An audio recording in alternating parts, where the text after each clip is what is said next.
Hello students, good morning. मी नाटे madam. Students, today we have to learn types of chemical reaction. आपण आज chemical रिॲक्शनच्या types प्रकार कोणते आहेत ते शिकणार आहोत. Chemical reaction are classified into the following 4 types in accordance with the nature and the number of reactants and the products. There are 4 types. First is combination reaction, second is decomposition reaction, third is displacement reaction, and fourth is double displacement reaction. Now let us see the combination reaction. What is the combination reaction? When two or more reactants combine in a reaction to form a single product, it is called a combination reaction. समजा रिॲक्शनमध्ये 2 किंवा 2पेक्षा जास्त रिॲक्टंट्स असतील आणि हे एकत्र येऊन त्यांच्यापासून फक्त एकच सिंगल प्रॉडक्ट तयार होत असेल तर अशा रिॲक्शनला कॉम्बिनेशन रिॲक्शन म्हणतात. म्हणजे ज्या रिॲक्शनमध्ये 2 किंवा 2पेक्षा जास्त रिॲक्टंट्स एकत्र येतात परंतु एक आणि एकच प्रॉडक्ट तयार होतो अशा रिॲक्शनला कॉम्बिनेशन रिॲक्शन म्हणतात. For example, vapour of hydrogen chloride react with ammonia gas, ammonium chloride form. समजा अमोनियामध्ये हायड्रोजन क्लोराईड गॅस जर रिॲक्ट केला तर अमोनियम क्लोराईड तयार होतं. NH3 plus hydrogen chloride gas to form ammonium chloride is the combination reaction. कारण इथे combination reaction कशी ओळखायची तर रिॲक्टंट एकापेक्षा जास्त आहेत आणि प्रॉडक्ट मात्र फक्त एक आहे, याला कॉम्बिनेशन रिॲक्शन म्हणतात. दुसरी रिॲक्शन बघा, if magnesium strip burn in air then magnesium react with oxygen and form magnesium oxide. समजा मॅग्नेशियमची फीत आपण हवेमध्ये जाळली तर ती ऑक्सिजनशी रिॲक्ट होते आणि मॅग्नेशियम आणि ऑक्सिजन हे 2 रिॲक्टंट एकत्र येतात आणि एकच प्रॉडक्ट म्हणजे मॅग्नेशियम ऑक्साईड तयार होतो. म्हणजे 2 रिॲक्टंट पासून एकच प्रॉडक्ट फॉर्म होतो आणि म्हणून ही कोणती रिॲक्शन आहे? कॉम्बिनेशन रिॲक्शन आहे. आता ही तिसरी रिॲक्शन बघा, add a few pieces of slack lime calcium oxide in a water, calcium hydroxide is form and large amount of heat is generated. आता समजा कॅल्शियम ऑक्साईड चे काही पीसेस आपण घेतले आणि ते पाण्यामध्ये बुडवले तर पाण्यात बुडवल्यानंतर कॅल्शियम ऑक्साईड पाण्याशी रिॲक्ट होतो आणि कॅल्शियम हायड्रॉक्साईड तयार होतं आणि मोठ्या प्रमाणावरती हीट फॉर्म होते. तर इथे बघा 2 रिॲक्टंट आहेत आणि हे 2 रिॲक्टंट एकत्र येऊन एकच प्रॉडक्ट तयार होतो आणि म्हणून ही कोणती रिॲक्शन आहे? This is a combination reaction. Now let us see the decomposition reaction. The chemical reaction in which 2 or more products are formed from a single reactant is called decomposition reaction. Decomposition reaction अगदी combination रिॲक्शनच्या उलट आहे. Decomposition रिॲक्शनमध्ये एकाच single रिॲक्टंटपासून 2 किंवा 2पेक्षा जास्त product तयार होतात. म्हणजेच जो रिॲक्टंट असतो तो एकच असतो आणि त्या रिॲक्टंटचं काय होत असतं? डिकम्पोजिशन होत असतं, म्हणजे विलगीकरण होत असतं, अपघटन होत असतं. एका रिॲक्टंटमध्ये जे इलेमेंट्स आहेत ते इलेमेंट्स कंपाऊंड्स वेगळे वेगळे होणे म्हणजे डिकम्पोजिशन. डिकम्पोजिशन म्हणजे वेगळे होणे. एका रिॲक्टंटपासून त्याच्यातले असलेले इलेमेंट्स हे काय होतात? वेगळे होतात, तेव्हा ती डिकम्पोजिशन रिॲक्शन असते. तर बघा, the chemical reaction in which 2 or more product are formed from a single reactant is called a decomposition reaction. आता ही रिॲक्शन बघा, if heating the sugar carbon is form. समजा आपण या शुगरला, साखरेच्या दाण्यांना जर आपण हीट दिली तर हीट दिल्यानंतर ह्या साखरेतून कार्बन वेगळा होतो आणि हायड्रोजन आणि ऑक्सिजन यांच्यापासून पाणी वेगळं होतं. म्हणजे आपण जर एखाद्या भांड्यामध्ये साखर टाकली आणि गॅसवर ठेवली तर तुमच्या लक्षात येईल की ती साखर वितळायला लागते आणि ती ब्राऊन होत जाते. त्याच्यात पाणी जे ते दिसायला लागतं. थोड्या वेळानंतर ती काळी होते, कोळसा तयार होतो, पाणी निघून जातं. म्हणजे त्या साखरेतून कार्बनचे पार्टिकल्स वेगळे होतात आणि वॉटर व्हेपरच्या मार्गाने निघून जातं. तर ही झाली डिकम्पोजिशन रिॲक्शन. हिटिंग दुसरं बघा example, heating the calcium carbonate its decomposes and powder of calcium oxide and the carbon dioxide form. आता हा कॅल्शियम कार्बोनेटला जर आपण हीट दिली, हीट दिल्यानंतर याच्यातून कॅल्शियम ऑक्साईड काय होतो? ह्याची पावडर वेगळी होते आणि कार्बन डायऑक्साईड वायू बाहेर पडतो. म्हणजे बघा इथे सुद्धा एक रिॲक्टंट आणि 2 प्रॉडक्ट. म्हणजे ही कोणती रिॲक्शन झाली? Decomposition reaction. Water decomposes into hydrogen and oxygen. समजा वॉटरला जर आपण डिकम्पोजिशन केलं तर वॉटरमधून पाण्यातून हायड्रोजनचे ॲटम आणि ऑक्सिजनचे ॲटम किंवा मॉलिक्यूल म्हणूया. हायड्रोजनचे मॉलिक्यूल आणि ऑक्सिजनचे मॉलिक्यूल हे वेगळे होतात. म्हणजे वॉटरपासून डिकम्पोजिशन होऊन हायड्रोजन आणि ऑक्सिजन हे डिकम्पोज होतात. आता हायड्रोजन पेरॉक्साईडला जर समजा आपण हे naturally undergo slow decomposition. Hydrogen पेरॉक्साईडचं नॅचरली डिकम्पोजिशन होतं, वॉटर बाहेर पडतो आणि ऑक्सिजन वेगळा होतो, दोघं. म्हणजे जर तुम्ही बघितलं तर डिकम्पोजिशन आणि कॉम्बिनेशनमध्ये काय फरक आहे?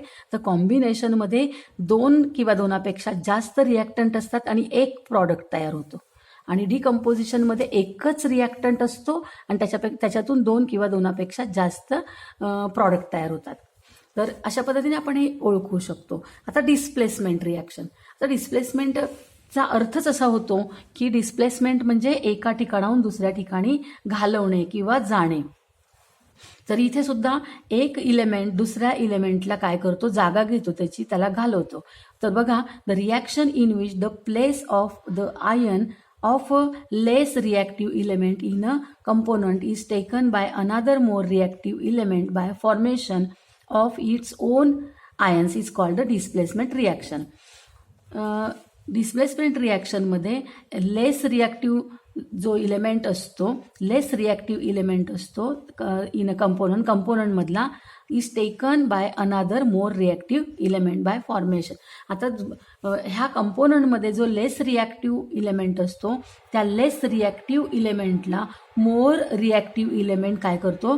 तिथून घालवतो, त्याची जागा तो घेतो. आता इथे बघा CuSO4 कॉपर सल्फेटमध्ये हा कॉपर जो आहे हा इलेमेंट, या कॉपर सल्फेटमध्ये जर आपण लोखंडाचे खिळे टाकले तर लोखंड म्हणजे फेरस हा काय करतो? हा फेरस हा कॉपरपेक्षा मोर रिॲक्टिव्ह असतो आणि हा मोर रिॲक्टिव्ह असल्यामुळे तो कॉपरचा डिस्प्लेसमेंट करतो, कॉपरची जागा तो घेतो, कॉपरला इथून हटवतो आणि स्वतः त्याची जागा घेतो आणि फेरस सल्फेट तयार होतं आणि कॉपरला तो घालवतो. म्हणजे फेरस काय करतो? फेरस हा कॉपरची डिस्प्लेसमेंट करतो. म्हणजे एखादा इलेमेंट दुसऱ्या इलेमेंटचा जेव्हा डिस्प्लेसमेंट करतो तेव्हा त्याला डिस्प्लेसमेंट रिॲक्शन म्हणतात. पण याच्यामध्ये लक्षात ठेवा की कोण कुणाचं डिस्प्लेसमेंट करू शकतो? मोर रिॲक्टिव्ह इलेमेंट हा लेस रिॲक्टिव्ह इलेमेंटचंच डिस्प्लेसमेंट करू शकतो, हे लक्षात घ्या. म्हणजे इथे समजा आपण असं घेतलंय CuSO4 आणि याच्यामध्ये लोखंडाचे खिळे आपण टाकले तर हा याचा डिस्प्लेसमेंट करतो, त्याची जागा घेतो. इथे काय तयार होतं? FeSO4 आणि Cu. हे फेरस कॉपरला डिस्प्लेस करू शकतो. पण समजा FeSO4 चं जर आपण सोल्युशन घेतलं त्यात कॉपरचे आपण खिळे टाकले तर कॉपर मात्र रिॲक्शन घडवू शकत नाही. कॉपर ह्या फेरसला डिस्प्लेस करू शकत नाही कारण की copper is a less reactive than ferrous. Copper हा फेरसपेक्षा लोखंडापेक्षा लेस रिॲक्टिव्ह असल्यामुळे तो फेरसचं डिस्प्लेसमेंट करू शकत नाही. म्हणजे या डिस्प्लेसमेंट रिॲक्शनमध्ये एवढं लक्षात ठेवा की डिस्प्लेसमेंट कोणाची होते? तर लेस रिॲक्टिव्ह इलेमेंटची डिस्प्लेसमेंट मोर रिॲक्टिव्ह इलेमेंट करू शकतो. Okay, understood. इथे बघा CuSO4 मध्ये Cuचं कॉपरचं लोखंडाने काय केलं? डिस्प्लेसमेंट केलं. इथे सुद्धा CuSO4 प्लस लीड काय करतो? Cuचं डिस्प्लेसमेंट करतो कारण लीड सुद्धा Pb सुद्धा Cu पेक्षा मोर रिॲक्टिव्ह इलेमेंट आहे. Now let us see the double displacement reaction. आता इथे आपण इथे बघितलं की हा फेरस कॉपरचं डिस्प्लेसमेंट करतो. म्हणजे इथे फक्त एकच डिस्प्लेसमेंट घडते, हा याचं डिस्प्लेसमेंट करतो. पण ज्या रिॲक्शनमध्ये दोन वेळा म्हणजे 2 इलेमेंटचं डिस्प्लेसमेंट होतं, इंटरचेंजिंग डिस्प्लेसमेंट होतं, त्याला आपण डबल डिस्प्लेसमेंट रिॲक्शन म्हणतो. तर इथे बघा डबल डिस्प्लेसमेंट रिॲक्शनमध्ये the reaction in which the ions in the reactants are exchanged to form a precipitate are called double displacement reaction. Ions जे आहेत इन द रिॲक्टंट मधले आयन्स हे काय करतात? एक्सचेंज होतात. म्हणजे समजा आपण 2 रिॲक्टंट वापरले तर ह्या रिॲक्टंटमधला जो आयन आहे हा Ag हा आयन आणि ह्या रिॲक्टंटमधला सोडियम हा आयन, हे सोडियम आणि Ag आपली अदलाबदल करतात जागेवर. म्हणजे Agची जागा Na घेतो आणि Naची जागा Ag घेतो. दोघंही एकमेकांना डिस्प्लेस करतात आणि दोघंही एकमेकांची जागा घेतात. तर हे आयन हे आयन एकमेकांची जागा घेतात आणि तिथे प्रेसिपिटेट, नेहमी लक्षात ठेवा डबल डिस्प्लेसमेंट रिॲक्शनमध्ये प्रेसिपिटेट फॉर्म होत असतो. तर पुन्हा एकदा डेफिनेशन मी सांगते. The reaction in which the ions in the reactants are exchange. हे आयन काय करतात, रिॲक्शनमधले आयन, रिॲक्टंट्समधले आयन काय करतात, एक्सचेंज होतात आणि काय फॉर्म होतं, टू फॉर्म अ प्रेसिपिटेट. हा प्रेसिपिटेट फॉर्म होतो आणि अशा रिॲक्शनला डिस्प्लेसमेंट रिॲक्शन म्हणतात. आता आपण रिॲक्शन बघूया. सिल्वर नायट्रेट समजा आपण ॲक्वियस सोल्युशन घेतलं आणि सोडियम क्लोराईडचं ॲक्वियस सोल्युशन घेतलं आणि दोन्ही सोल्युशनची आपण रिॲक्शन केली तर सिल्वरची जागा सोडियम घेतो, सोडियमची जागा सिल्वर आणि सोडियम एक्सचेंज होतात आणि सिल्वर नायट्रेटच्या ऐवजी सोडियम नायट्रेट तयार होतो आणि सोडियम क्लोराईडच्या ऐवजी सिल्वर क्लोराईड तयार होतो आणि सिल्वर क्लोराईडचं प्रेसिपिटेट फॉर्म होतो. प्रेसिपिटेट म्हणजे अनसोल्युबल इन वॉटर. वॉटरमध्ये सिल्वर क्लोराईड विरघळत नाही आणि त्यामुळे टेस्ट ट्यूबमध्ये सिल्वर क्लोराईड खाली पावडरच्या रूपामध्ये आपल्याला दिसतो आणि त्याला प्रेसिपिटेट म्हणतात. तर अशा पद्धतीने ही डबल डिस्प्लेसमेंट रिॲक्शन आहे. इथे पण बघा, पोटॅशियम क्रोमेटमध्ये पोटॅशियमचे आयन आणि बेरियम सल्फेटमध्ये बेरियमचे आयन, बेरियम आणि पोटॅशियम एकमेकांना काय करतात, इंटरचेंज करतात, डिस्प्लेस करतात. पोटॅशियमची जागा बेरियम घेतो आणि पोटॅशियम क्रोमेटच्या ऐवजी बेरियम क्रोमेट तयार होतं आणि बेरियम सल्फेटच्या ऐवजी पोटॅशियम सल्फेट तयार होतं आणि हे दोघं एकमेकांना डिस्प्लेस करतात आणि इथं प्रेसिपिटेट फॉर्म होतो आणि म्हणून ही रिॲक्शन कोणती आहे, डबल डिस्प्लेसमेंट रिॲक्शन आहे. तर आपण आता 4 रिॲक्शन बघितल्या. Combination reaction, decomposition reaction, displacement reaction and double displacement reaction. Combination रिॲक्शनमध्ये 2 किंवा मोर दॅन 2 रिॲक्टंटपासून एक सिंगल प्रॉडक्ट फॉर्म होतो. डिकम्पोजिशन रिॲक्शनमध्ये सिंगल रिॲक्टंटपासून 2 किंवा 2पेक्षा जास्त प्रॉडक्ट फॉर्म होतात. डिस्प्लेसमेंट रिॲक्शनमध्ये एक मोर रिॲक्टिव्ह इलेमेंट हा लेस रिॲक्टिव्ह इलेमेंटला डिस्प्लेस करतो आणि डबल डिस्प्लेसमेंट रिॲक्शनमध्ये 2 ॲक्वेस सोल्युशनमधले जे आयन्स असतात हे आयन एकमेकांना इंटरचेंज करतात आणि प्रेसिपिटेट फॉर्म होतो. तर ह्याला डबल डिस्प्लेसमेंट रिॲक्शन म्हणतात. आता ह्या 4 रिॲक्शनमध्ये कधी कधी हीट द्यावी लागते आणि कधी कधी हीट प्रोड्यूस होते. काही रिॲक्शनला हीट दिल्याशिवाय ती होत नाही. आता ह्या रिॲक्शनला हीट दिली नाही तर रिॲक्शन होत नाही, ह्या रिॲक्शनला हीट दिली नाही तर ही रिॲक्शन होत नाही. आता आणि काही रिॲक्शनमध्ये मात्र हीट काय होते, प्रोड्यूस होत असते. ह्या रिॲक्शनमध्ये बघा, ह्या रिॲक्शनमध्ये हीट द्यावी लागत नाही पण हीट मात्र प्रोड्यूस होते.